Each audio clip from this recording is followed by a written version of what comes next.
Great question. If you're a man, you're supposed to persuade a woman. And if you're a woman, you need to be in the receiving energy. For a short answer, I want to say yes. In a typical masculine feminine dynamic, the man pursues and the woman kind of allows him to pursue her. Now, I think there's a lot of nuance here, but I want to say for all the women out there, I strongly stand behind the statement that women should not chase. Now, I don't necessarily think men should chase either, but going back to what I said earlier in today's episode, I do think there's a difference between pursuing and chasing. And I don't think women should necessarily pursue a man, but I think men should pursue a woman. This doesn't mean that the woman is completely inactive. And so what I see from a lot of women is them saying that, oh, well, if he was a real man, he would pursue me. Or I might be a little harsh with that statement, but something to the effect of, oh, well, if he really wanted me, or if he was a real man, or if he was the kind of man I wanted to be with, he would be pursuing me. And since he's not pursuing me, then I'm not even going to engage. And I've often said it like this. There should be an equal investment of energy on both sides. So when I talk about how a man is to pursue and a woman is to be pursued, I don't mean that a man is bringing 100% of the energy and a woman is bringing 0. They are both investing in the relationship equally, but the investment looks a little bit different. So what do I mean by this? Well, for example, I don't think a woman should take the role of planning dates necessarily. It doesn't mean that she can never, ever plan a date. But especially in the beginning, for her to start saying, let's do this, let's go here, there are 2 reasons for that. The first reason is I think it enables men to be lazy. Right? So if she starts taking the lead in terms of planning the date, let's go here, let's do this. If she starts doing all the work for him, it enables his laziness. And I think a woman, especially in the beginning, should be discerning, right? So she should be looking like, as I said earlier, the feminine energy is a discerning energy. Right? The feminine energy isn't so much go out and make it happen. The feminine energy is let me sit back, let me observe, let me intuit, let me discern. Right?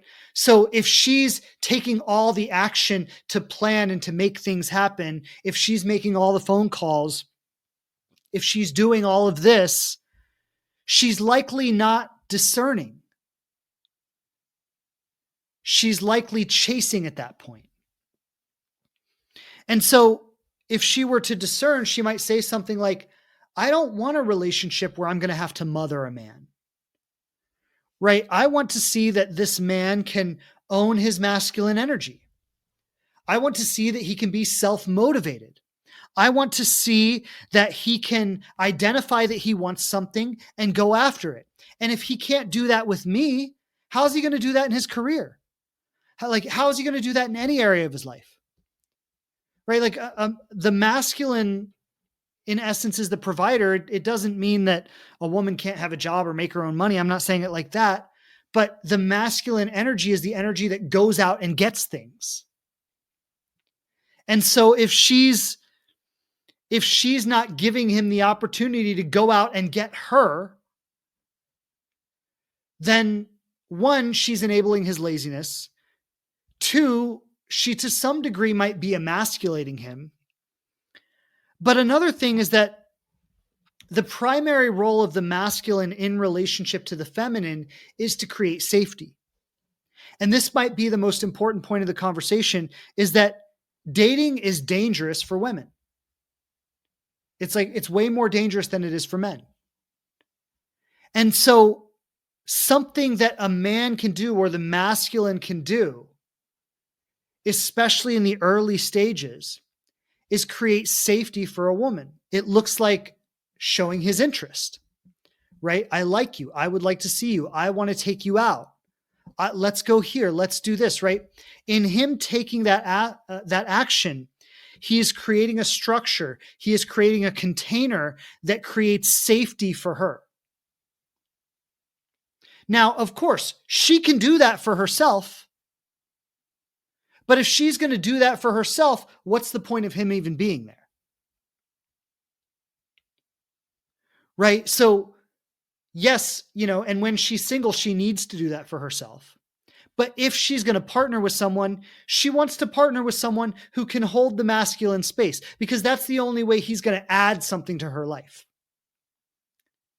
If she's going to partner with someone and she's going to be the masculine and the feminine in that relationship, then she's basically just going to be his mother.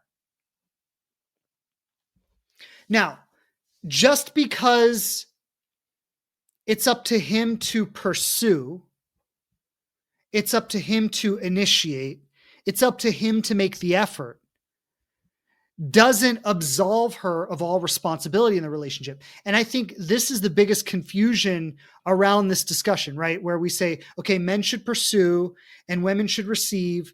And that makes it sound like the woman doesn't have any role in it, but she actually has a lot of participation in this. One of the biggest ways that the woman can participate in this is in the way that she rewards the man for his action. When he takes those masculine actions, like asking her out, planning a date, initiating, when he takes those actions, she rewards him for doing so. Now, she can reward him by showing appreciation and gratitude. She can, essentially, her presence in his life is a reward. And so she can bring her beautiful feminine energy. She can listen to him. She can acknowledge him. She can make him feel like a man, so to speak. This is how she rewards that masculine effort. Something I see happening a lot is men pursuing and pursuing and pursuing and never feeling like they're rewarded for it. And those men end up going like, screw this. Right? So there's a reciprocation that needs to happen there. Inviting connection is another way she can participate. Her inviting him to take the step that she wants him to take. So a lot of a complaint I hear often from women is that men just want to sit on dating apps and talk. Right? They just want to chat on dating apps. They don't want to initiate going out. I know a lot of women have expressed that frustration. And so a way that a woman can participate in this is she can invite him to take the action that she wants him to take. So she might say to him something, if you've been chatting on a dating app with a guy for a while, and it seems like there's some rapport there, and this is someone you might be interested in meeting, you could say to him something like, I've really enjoyed chatting here on the app. It seems like we have a lot to talk about. I'd love to get together in person and see how that goes. Why don't you plan something for us this weekend? Right? That's an example of how she can invite him to take the action that he wants her to take. Now, a lot of women might resist that idea, like, I don't want to have to invite it. I just want him to take the action. Well, I think we've got to be a little bit more compassionate here.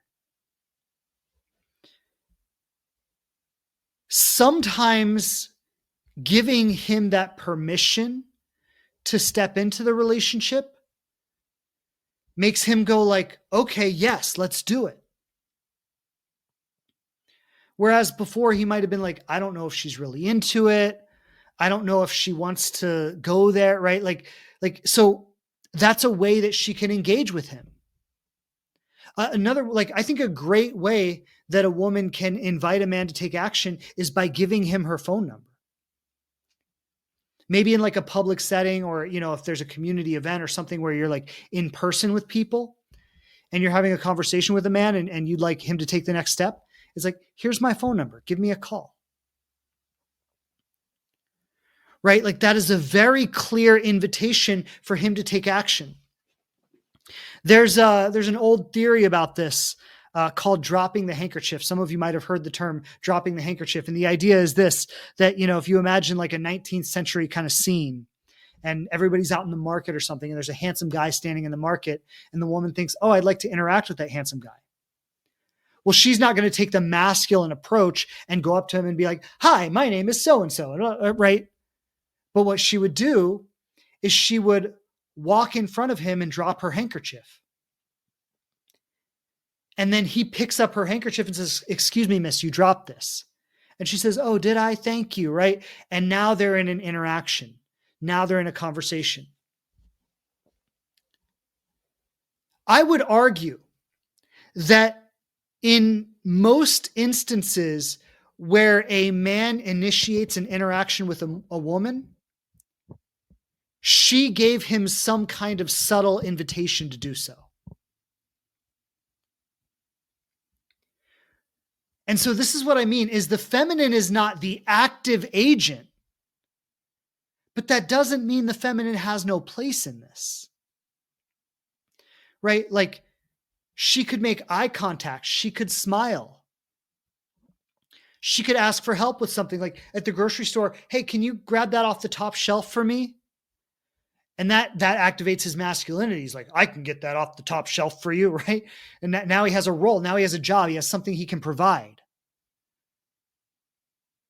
So she can make these subtle invitations that invite him to take action. One of the simplest ways when you're out in a public space is to close off the distance, right? So if you want a man to talk to you, like go sit next to him at the bar, or go work out on the machine next to him at the gym, and make eye contact and smile and say good morning, right? Or whatever. Or say, how's your evening going? That invitation lets him know that you want him to interact. A lot of men are not just going to, I would say most men, like if not all men to some degree, are not just going to interrupt a woman. Like if she's at the gym and she's working out and she's not like making eye contact and she's not smiling and she doesn't have an open energy that is inviting connection. Most men are not going to go up and interrupt her workout and be like, hi, I'm Shane, what's your name? And like that just comes off like in such a bad way. So there's a way that the feminine invites that interaction. There's a way that the feminine reciprocates the effort. So while there is an active masculine role and an inactive or receptive feminine role, both people bring the energy. There's an equal reciprocation of energy, but it looks different on either side. So that's a great question. I love speaking into that dynamic. Definitely thank you for the question. Beautiful question.